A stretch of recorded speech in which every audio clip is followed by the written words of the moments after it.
Taxation is theft. Please, at least leave us alone in our living room. My job is to find the truth. Double the taxes. I'm a human being. God damn it! My life has value. Triple the taxes. This is an IRS agent's dream. If you think that the Capitol will ever treat us fairly, you are lying to yourself. Beautiful, lovely taxes. Sorry, but I don't do taxes. Did you see the memo about this? The government is a greedy piglet. Just leave us alone. Do you know what Ralph just said? The roads. You boys like Mexico? I'm as bad as hell, and I'm not gonna take this anymore. Hello, welcome back. Taxation is theft. How's it going, everyone? I've been hitting the campaign trail pretty hard. It's been a couple weeks since we've been live, but I have with me today Kristin, and Kristin has an interesting career, and we've been talking and found out, I've learned some really interesting things about sex trafficking and all this other nonsense that the governments keep trying to tell us is the biggest issue right now, because of course, you know, they're losing the war on drugs, so they're looking for something else. And of course, there are legitimate concerns with this, but Kristin knows a lot more about this than me, so I thought I'd bring her on and we could kind of talk about these. So, Kristin, welcome. How's it going? Hi, thank you. Awesome. So, just to be prepared, Kristin's our connection is a little bit laggy, so bear with us on that. So let's see. Let me just kind of introduce us. We've been talking on Twitter a lot. I see a lot of the conversations that you get in. You're really in the libertarian group that's pushing for, you know, the whole sex work is work, legalization, decriminalization of sex work. What's your big motivation there, and what's I guess introduce me to the world of this. Well, first of all, you said something I wanted to touch on. You started to say legalize, and then you changed it to decriminalize, and that's something that we want to make sure that everybody is aware of the difference between the two. When you decriminalize something, what you do is you are, in a sense, you're taking away the laws that were in place that made something illegal, so you're just erasing them. When you are making something legal, you actually do is you are adding rules, regulations, stipulations to make something legal. And we hate so those. We, as our libertarian group, as well as sex workers all over the world, you know, ultimately want decriminalization. Right. And I think that's pretty much in line with people who are fighting for drug decriminalization too. And I know it's tricky vocabulary because it's, you know, a lot of people are saying legalize and what they really want is decriminalize. So that is a very important distinction. Yes. So what's your background and what brings you into fighting for this cause? Well, that's a good question. My background is pretty, I guess, standard average. I've been a sex worker now for 8 years. I've been doing it full time for, it'll be 3 years next year in January. Previous to that, I worked at a bank. I worked for an insurance company. You know, random regular office jobs, living in a cube. I do have my bachelor's degree in business. And after my bank job, I just, you know, decided I wanted to be my own boss. I've been doing this very part-time, you know, previous to that, I was doing it maybe once or twice a month. I was worried. I didn't think I would be successful at it.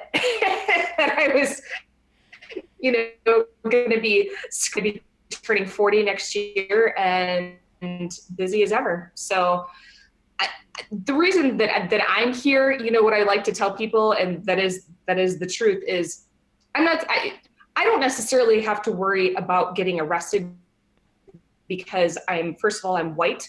I live in a nice neighborhood. There's actually not even a police officer in the town I live in. But yet are being targeted because of being minorities. We're fighting for transgender people. We're fighting what we would consider survival sex work, where this is their only option. Those are the people that, the police target because they're easier to arrest, but those are the people also that they're for the fines they're getting, and it just continues. So Right. that's ultimately what we're fighting for. The Libertarian Party is fighting for, to be able to live their lives, get the government out of our bedrooms. Right. And I mean, you talk about, who this hits the hardest. And this is really, it's really the same thing with, I mean, I guess some people call them poor taxes. It's the same thing with a traffic ticket. You get a traffic ticket because you couldn't afford to pay your, to get your new sticker. Now you have a ticket on top of that. So now it's like, well, do you pay the sticker, or do you get your license suspended and then go back and pay for your license and your plates instead? And it just snowballs, and it gets worse and worse. And you're absolutely right. And I hear the argument a lot of times that people are concerned, like, oh, these women are being exploited, they're being forced into this because they, for whatever circumstances. And it's like, okay, even if that is the case, do you now want to compound that and make it worse by giving them a criminal record and taking away their opportunities, taking whatever money they have to pay for fines and lawyers and everything else? You're not making, if that is the case, which, as I've seen you say many times, is not the case. If that is the case, you're making it worse by criminalizing it and issuing fines and all these consequences that the government creates to deter people from, which doesn't even deter people from doing it, obviously. Right, exactly. And you just touched on something that I wanted to, we're talking about trafficking, and the the anti-sex trafficking orgs in the US get a ton of money from the government. So last year, this is all across the entire organizations received about $600 million to, combat sex trafficking. These are stats that Norma Jean puts together for me. But in 2017, let me back up a little bit. What these organizations do with this money is they're really not actually trying to fight sex trafficking. What they do is they use these funds to work with local police departments to do stings. That's really ultimately what they do. And the crazy part is even if someone is being sex trafficked, they still often get arrested. I mean, what type of, government or policing should we be arresting people that are actually victims? I mean, it's just crazy. So with this $600 million, what they did in 2017, they arrested 30,000 consensual sex workers. In 2018, they have been dropping it a little. We're down to 24,000. But in both of these years, they were able to find less than 500 people. This is the entire United States that were being sex trafficked. That's actually a good thing. I'm happy about that they're not finding very many trafficked individuals, but I'm not happy that we're spending $600 million literally to target consenting adults that want to engage in sexual activity for money. Right. Now, one of the things I remember when we first had like a more in-depth conversation with some of these issues, I was at a hotel in New York for the Olean debate a few weeks ago, and they had this card at the hotel, and I wish I would have taken the card with me, but it was like, see something, say something. Here are clues about, if you see someone who's being trafficked in the hotel, so that you can report it to the police. And there's a whole story behind this, because you told me that and I'll let you explain all this, but there's the organization behind those cards and the money they're doing and what they're doing. And then there's the strange criteria and training that they're making that basically makes anybody suspect. Mm-hmm. Yeah, I mean, so the card that you had was for the national, I believe the correct wording is National Human Trafficking Hotline. So the parent company that runs that particular, as in sex worker rights organizations, have been dealing with this particular organization for a long time. Literally, it's almost to the point now where what they put out is literally propaganda. They actually partnered with the Marriott hotel chain to train their employees to spot sex trafficking, kind of like the little card that you had. And literally some of the things that they said that you should watch out for is a woman asking for more towels or sitting at a bar by herself and having a drink. So it's not just sex workers, random single woman, could be targeted because of these bizarre and inaccurate ways that they're saying that you fight sex trafficking. Ultimately, the way that you fight sex trafficking is decriminalize sex work, so people that are being trafficked can come forward and ask for help from the police and not be worried that they're actually going to get arrested, which actually still happens. Even if somebody is legitimately being sex trafficked, there are lots of states that will still arrest them. So, and another tidbit of information, we still have states in the United States where a police officer can legally have sex with a sex worker and then arrest them. I mean, if that doesn't make you just nauseous, I don't know what possibly could. Right. And I remember that was a big thing in, I think it was Honolulu. The chief of police was being interviewed by the news station because they were trying to I guess overturn one of those laws so that they wouldn't have that right anymore. And this guy, he was just sitting there with a straight face defending, no, our officers need to be able to have sex with these sex workers before they arrest them because and he was just, trying to defend it any way he could. And it's like, you just sound like an idiot that's, you're trying to abuse your power. You enjoy being a customer, but you just enjoy also, taking your power out on other people and being able to extort them and arrest them. And that's criminal. You're participating in this thing too. And I want to reiterate what you said. You said it a couple times already. It's because this is so important. Like, if, as they say, these laws are created to protect these victims, these so-called victims, as they're saying, why are they arresting the victims? Why are you making victims' lives harder?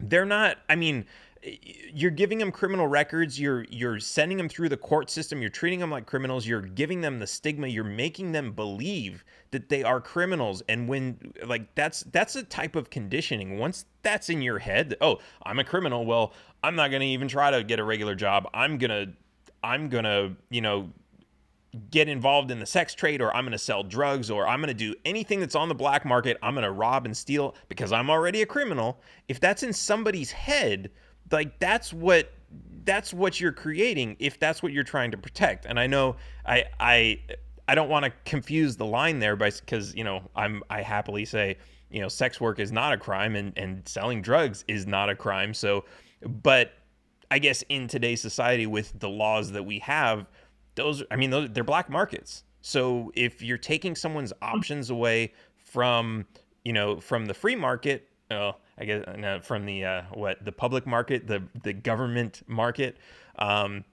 you're forcing them into the black market, and that's where they're going to stay. And you're not helping anybody by doing that in any way. Right.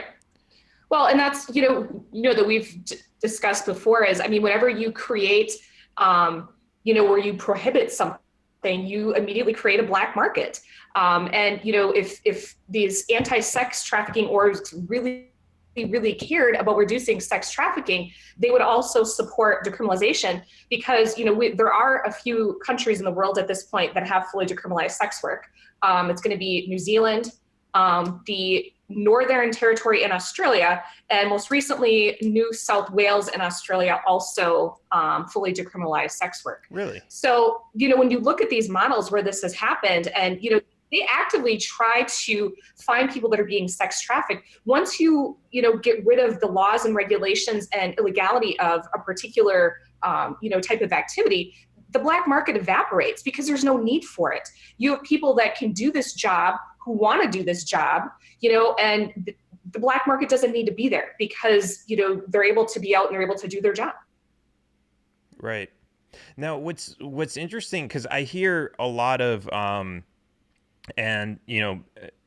this might be going off topic, but it's still kind of, I think there's a a blurred line or a gray area there, because I hear about, first of all, the word sex trafficking is always used, whether it's consensual or not.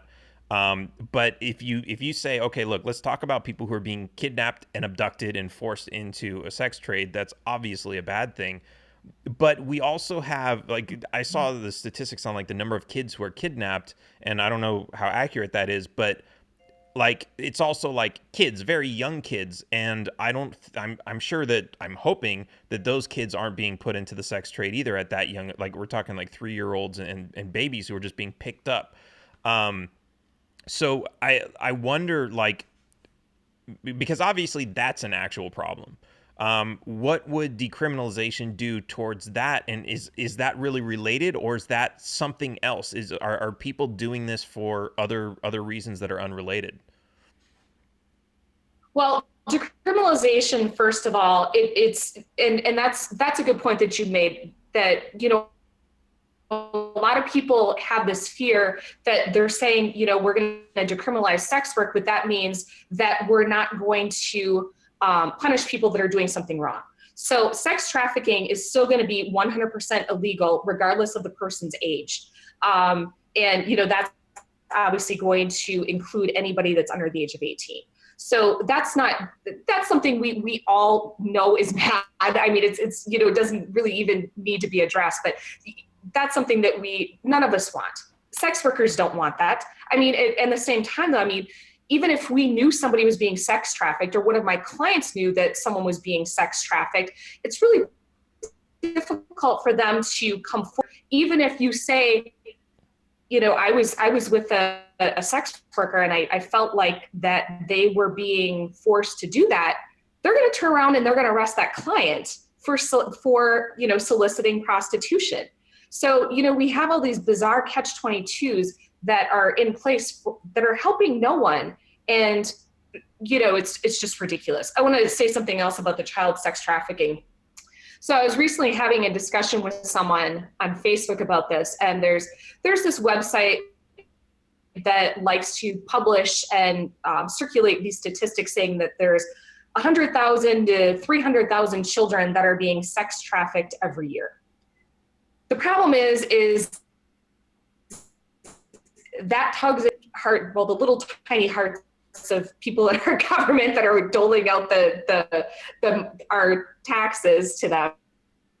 But it's so inaccurate. And that's a good thing, because, I mean, we actually have the FBI statistics, and, every year they do find children that are being sex trafficked. But I mean, it's going to be, between 20, 30, 40 children in the entire United States. So wow. That's a really good thing. But, when we inflate numbers that are just so incredibly unrealistic, I've always said, even if half of those parents were, not super crappy parents, why are we not hearing about this all the time? You would think that, if a parent's child is being abducted and it's, a stranger, and the child possibly might be being sex trafficked, you would see it everywhere, but you don't, because it unfortunately it's inflated so that they can make money. So. Right. Yeah, and that's probably one of the numbers that I saw that, and that's really good to hear that it's not that high, but that is, I mean, if you think about it, 300,000 every year is what? Right. That's like, I'm trying to, like, what's the best way to phrase how big of like, that's like 1% of the population every 5 years or 10 years or something. That's yeah, you're absolutely right. We would be hearing more about that. It's a huge chunk of children. Interesting. Yeah, exactly. And, that's another thing too, because like especially you talk about, like, a lot of people want the government to solve this problem, and you look at it and it's like, okay, you've got what's his name, Jeffrey Epstein, who didn't kill himself, who's he's connected to like all these people who are in government. And what's that? I was gonna say Jeffrey Epstein did kill himself, but you snuck up on me. Like, you have people like him, and he's connected to like all these people who are in the top levels of government. And then, like, there was a report that like they did like some internal audit at the Pentagon, and 2,200 computers had kiddie porn on them. And then you have like, Ooh. you see what's happening with CPS, and like they're taking kids from families because like what, they didn't show up to school on time, so they take them away from the family because they're not being educated right, supposedly, and then they send them off to like a foster care where they're being sexually abused and beaten and everything else. And it's like when you look at this, Right. it's like the people that you're trusting to protect people from these types of crimes are making it worse. They're creating so many more problems. They're putting so many more lives at risk, and so many they're damaging so many more lives. In every way you look at it, it's insane. But I guess some people just like to turn a blind eye to all that, and no, I don't want to believe that my government's Right. evil. Mhm. It's yeah, so what else do you have on this? I know you said you've got, I know you have like lots and lots of information. What else should we know about this? A couple other things that I'll touch base with. Recently, we had a decriminalization bill that went forward in DC. There was one previously that was submitted in New York, which was, I want to say August or September. Both of those, unfortunately, at this point have been sidelined. And the DC one, though, you know, when that particular bill was introduced, they allowed testimony from people from both sides, people that were for it and against it. And they actually had people that were giving testimony for 14 us from that this is a very passionate you know, thing for people from both sides. The groups that, you know, are also considered the anti-sex trafficking orgs, is a lot of them at this point are saying, well, you know, we're okay with, you know, the sex workers selling the sex, but we still want to criminalize the people that are buying sex. So what that's known is it goes by a lot of different names. The Swedish model, the Nordic model, the equity model, the end demand model. Normally the people that are supporting this really, really think that 80 to 90% of sex workers are being trafficked. Even if they ask the sex worker, are you being trafficked? And the sex worker says, no, I'm doing this independently. It's as though that they treat sex workers like childish victims, that there's no possible way that they could choose this or want to do this, or maybe not want to do this, but it's their best option at that particular point. You know, we have them swooping in thinking that we're all victims and we all want to be saved. And it's to the point now, thankfully, where, you know, sex workers are, you know, joining together and we're saying, hey, this is our job. This is what we're doing. There's no reason why you should support putting consenting adults in cages for having sex. I mean, that's, when you break it down like that, you know, it's bizarre. And the other thing is, you know, that the government is not our morality police. That's not what our government is for. You don't have to agree with sex work. That's your choice. You don't have to engage in sex work. That's your choice. But at the same time, it's not my government's responsibility to go around arresting people for having consensual sex. Right. So just one other thing that was floating around Twitter quite a bit with the push for the Swedish Nordic equity end demand. It's got so many names now. Seth Meyers and Ashley Judd, who are famous people, have decided that, you know, it would be best if they, you know, contact the people that are doing the New York bill and make sure that they let them know that they, you know, that they should do the Swedish Nordic equity end demand model, not necessarily because any sex workers want it, but, you know, because they're famous and, you know, they're going to swoop in and they're going to save all the victims of sex work. So it's bizarre. Right. It's weird. Here we are. So that's just, I just want to make another point. So just, I was just gonna say that's kind of like the virtue signaling that, you know, whenever they have the celebrities coming out and doing like the anti-gun videos, or, you know, they Yeah, it's Exactly. like what can make me look good in the public eye, and I think I like because I don't know. I kind of grew up in LA, and I've seen like a lot of these like charity type things, and I've been to a few, and like I think there is like some aspect where they're just like, yeah, okay, I want to do some good, but I think at the same time, like these organizations you were talking about earlier, like they don't know, they're not experts in this area, and then you have these organizations who are getting government money, and they have bad information, and then they get to the celebrities and they say, hey, this will make you look really good, and the celebrities are like, oh yeah, and that'll make me feel good too because I'm helping people. But it's just all, they're falling victim to the wrong information, and now they're spreading it to like millions more people using their voice of celebrity, which is terrible. But yeah, who knows all the circumstances. But yeah, sorry, I didn't mean to cut you off. No, you're fine. So, a lot of people in the US particular are not really aware that sex work is actually legal or decriminalized or partially legal in the majority of the world.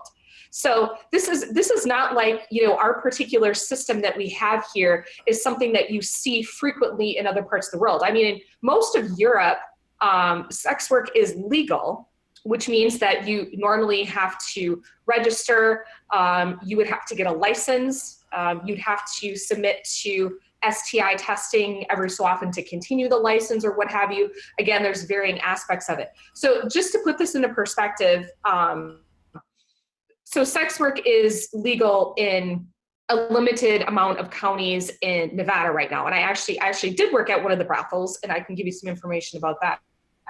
But the rest of our country, buying and selling of sex, as well as anything related to that, is illegal. Now, the laws that we have in place are actually similar or the same as sex work laws that you would find in Iraq, Pakistan, Sudan, and China. So if you can wrap your brain around that for a second and think that these countries that we consider most definitely not as progressive as we are, obviously, have the same sex work laws that we do. Right. I'm just that just blew my mind. You're gonna have to get me I'm gonna have to write that down because I need to make an infographic for that. Yeah, because I mean, what, they hate us for our freedom, right? that's that's insane. Right. So It definitely is. One other, go ahead. No, you go ahead. Sorry, the lag's kind of bad.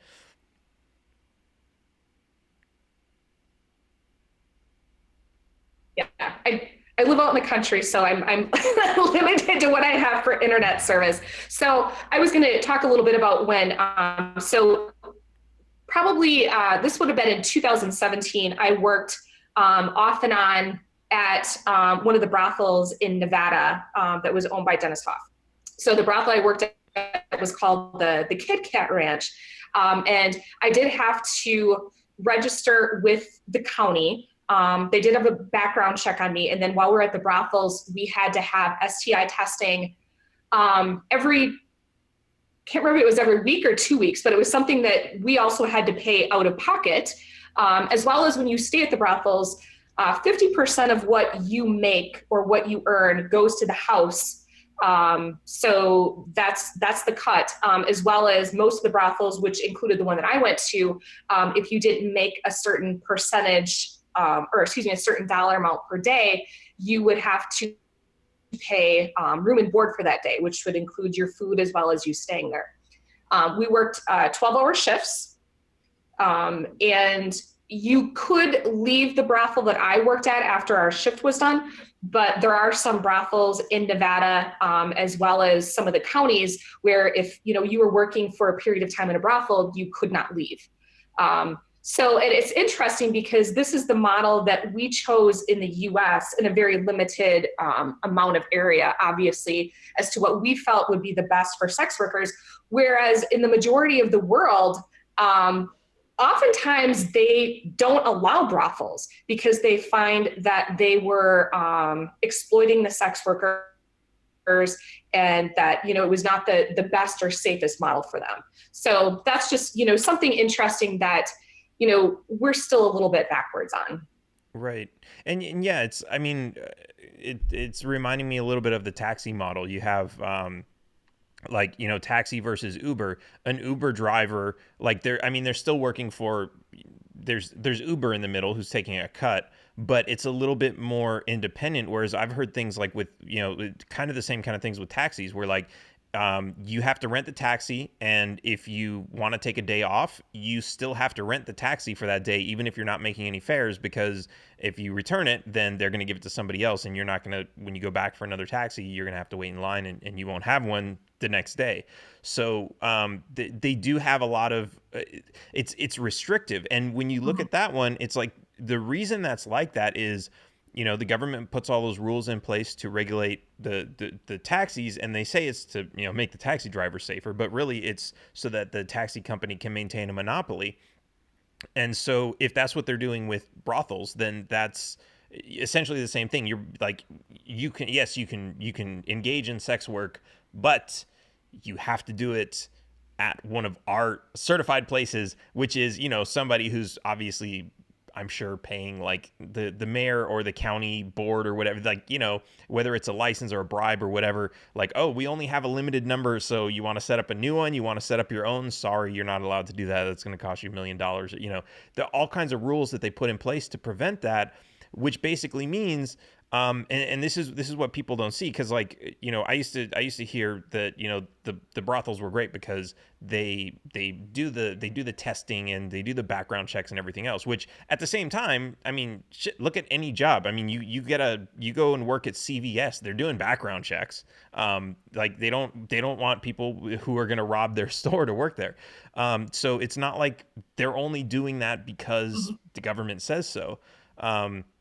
But yeah, you just have this structure that's in place, and everybody thinks it's like, oh no, they're protecting us, but no, they're protecting the business that's making, and then that creates an environment where you're exploiting workers because they have no freedom. They can't go start their own business, or they can't work for themselves. They're forced to work for an employer, which means the employer can treat them like shit now, because it's like, oh, what are you gonna do? Quit and start your own business? No, I'm gonna keep treating you like shit because I can, and you can't leave because there's nowhere else to go.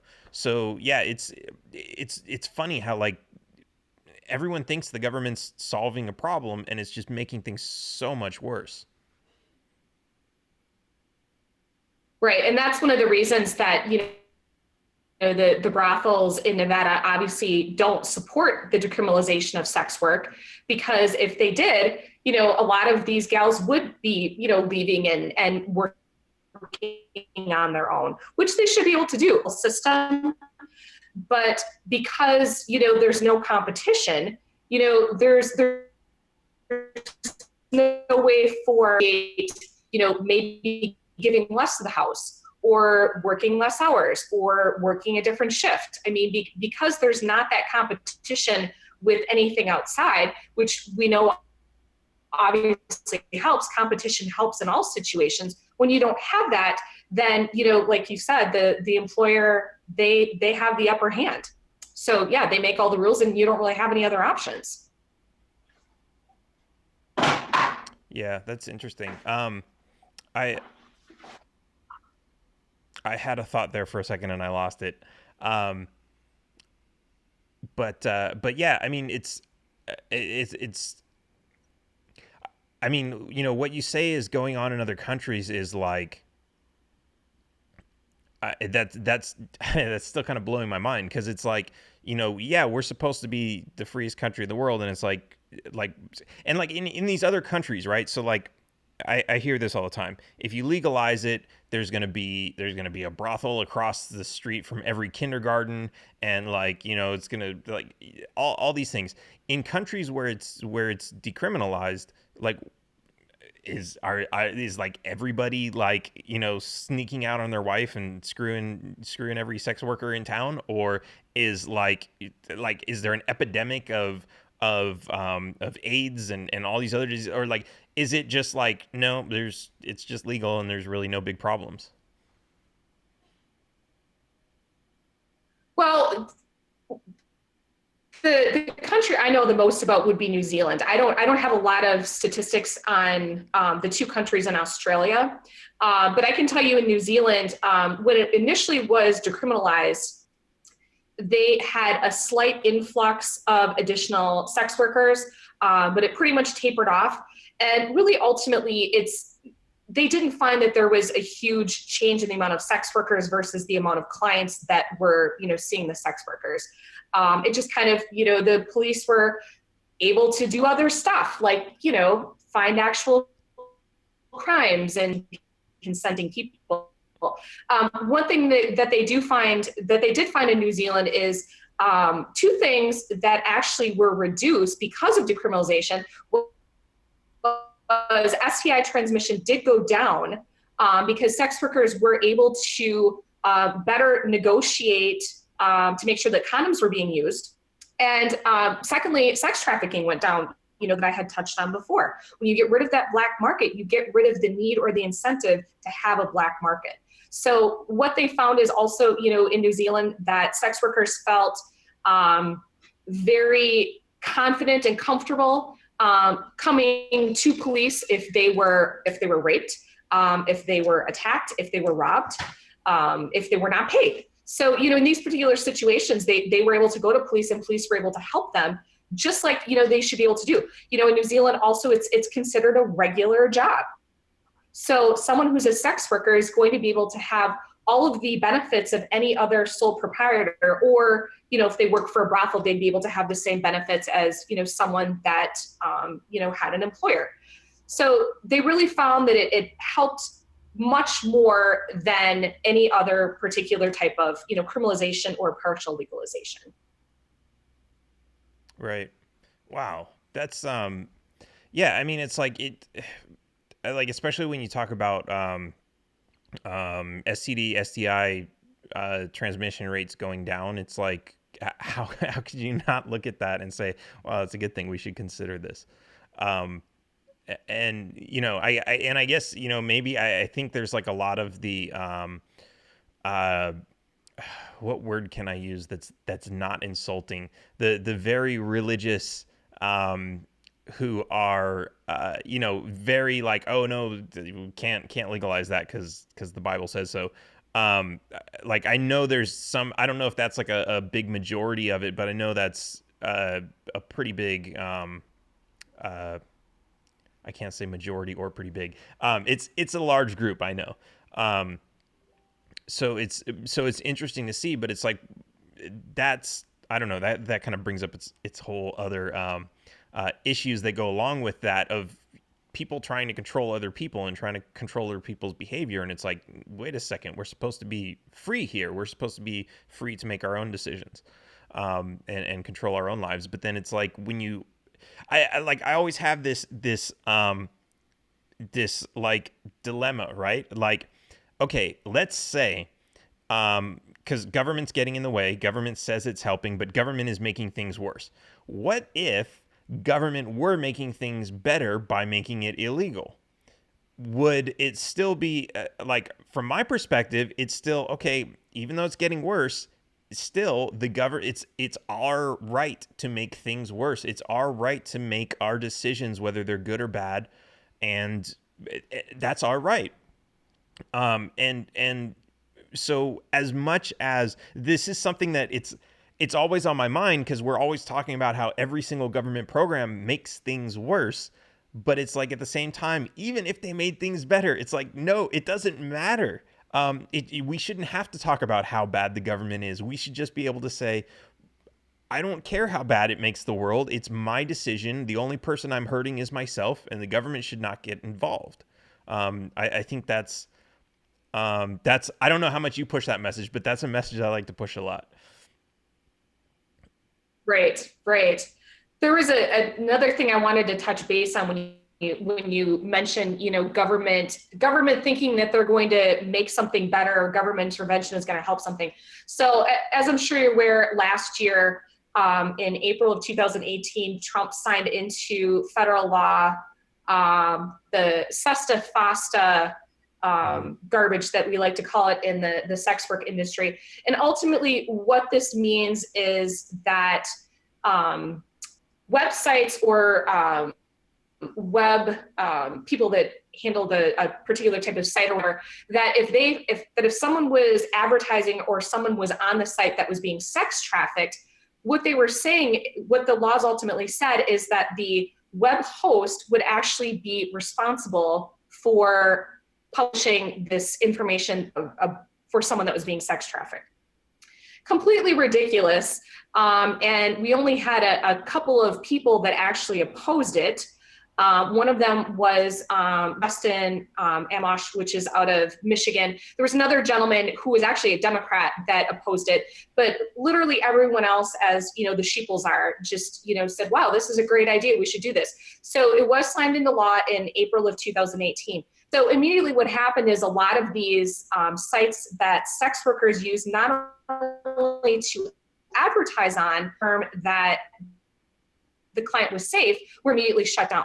So what you then had was there was a period of time where sex workers, if this is your only option, then going back into the streets, which thankfully is something you don't see very much anymore because of the internet. But because they took that tool away from us, we had gals working the streets. There was an increase of, assaults against sex workers because customers knew that they didn't have any other options.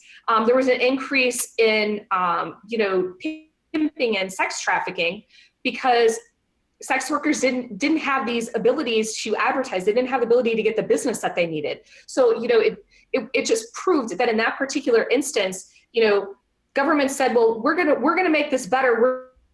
We're going to reduce sex trafficking, when in fact they did not reduce sex trafficking. It actually increased. And also there was a huge increase. We also want to push for is to get that federal law repealed so that, hopefully we can get the websites back up, like Backpage, that actually worked with police.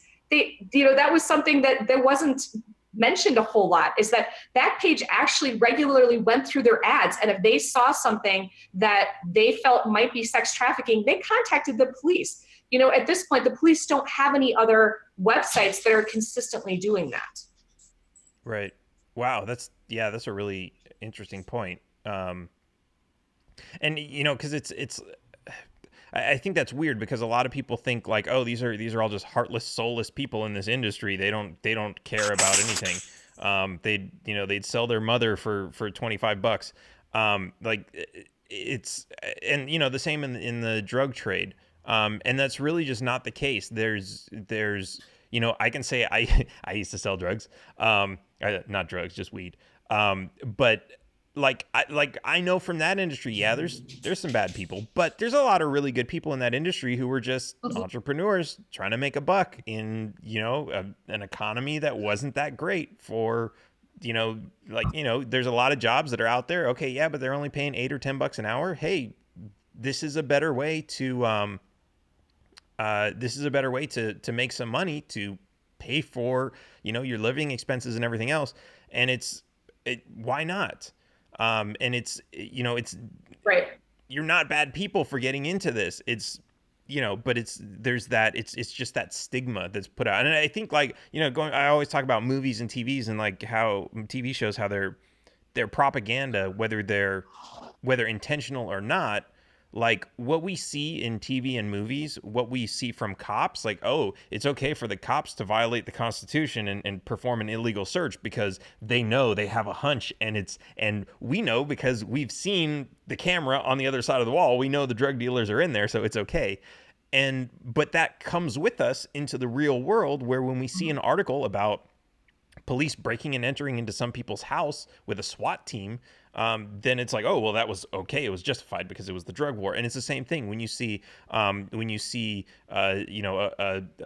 prostitution bust or something like that. It's like, oh yeah, well, these people are probably all, into the drug scene and probably like involved in murder and like all these other crimes that go along with it, because that's what they've seen. That's what they know from the movies. And that's all they know about that industry. It's actually like not to shit on the movie industry, because like that's, that is free speech, but we have to understand that that's a very limited view of the world, and they take, the most dramatic parts of life and exaggerate them to entertain us. But that's not what the real world is. Like, as many times as I was told as a kid, oh, you have to realize that's just a movie. That's not real life. That's not, you can't just kill somebody because they crossed you. It's like, yeah, we kind of understand that as kids, right? Horror movies are not real, but like, how much of this other, like, more subtle,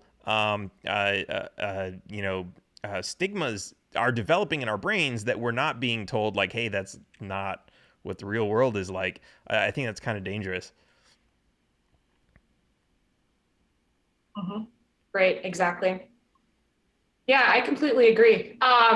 So for all of the libertarians that are watching, Libertarians for Decrim will have a table at the National Convention.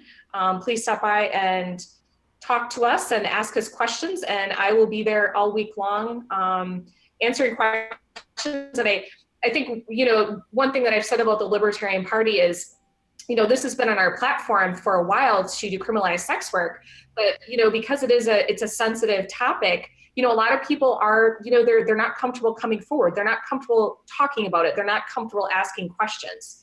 And I hope that, me being here as well as being at the national convention, that, we're going to start talking about it. I mean, this is part of our really addressed a whole lot. So yeah, that's what I'm here to do. Absolutely. So, okay, before we go, I want to ask a couple questions because I love words as much as I hate the English language. I love words, but I want to know, I want to have a better understanding of what exactly constitutes sex work and what are the politically correct words to use. So, for example, does sex work include stripping? Does it include I don't know what else? Obviously the porn industry I think would be included. What exactly does that include? So sex work technically includes pretty much any sexual activity or sexual nature type of work that you are being compensated for. So right now, like you said, stripping would be included, porn would be included, prostitution obviously would be included, but at this point, prostitution is the one that's illegal. You could also have camming, you could have modeling, BDSM services. So those are all, included, but prostitution is the main one that we're focused on because that is the one that is technically illegal at this point. All right. And so for somebody who is in any of those industries, what are words that that we should use that are good words and which ones are considered offensive? I'm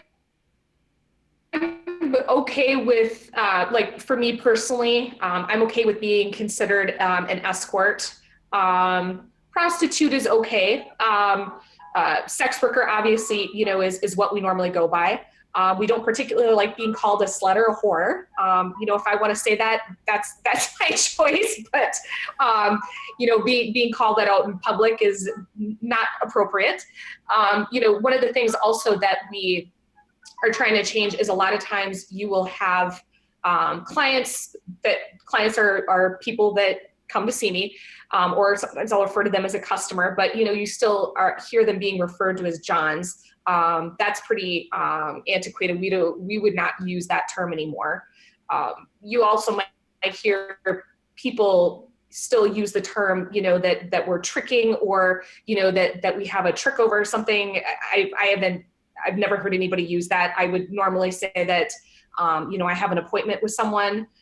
So that would, it's business-like, and we normally use business terms that are just I guess to destigmatize it and make it legitimate, that it's a legitimate profession. I legitimately have clients that come here for me to provide a service for them. Awesome. Okay, well, now you know. So awesome. Thank you for coming on the show and talking about this. I think this was a lot of great information. Hopefully everybody enjoyed that and got some good information out of it. If you did, If you're coming to the Austin convention, make sure to stop by the Libertarians for Decrim table. Check them out. Also, of course, I'm running for president, so I'll be there. Stop by berman2020.com/donate and send us some money so we can get to all of these conventions and go to all your states and see you. And so that we can help keep working with everybody to make these awesome advancements in personal liberty across the world and make America free again.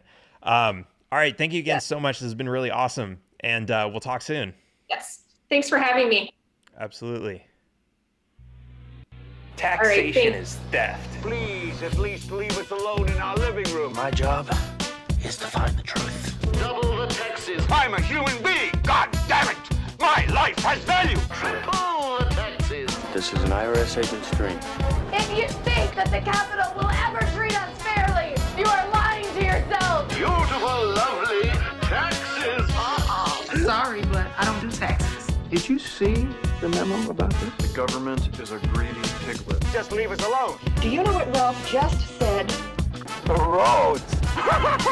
You boys like Mexico? I'm as far as hell, and I'm not gonna take this anymore.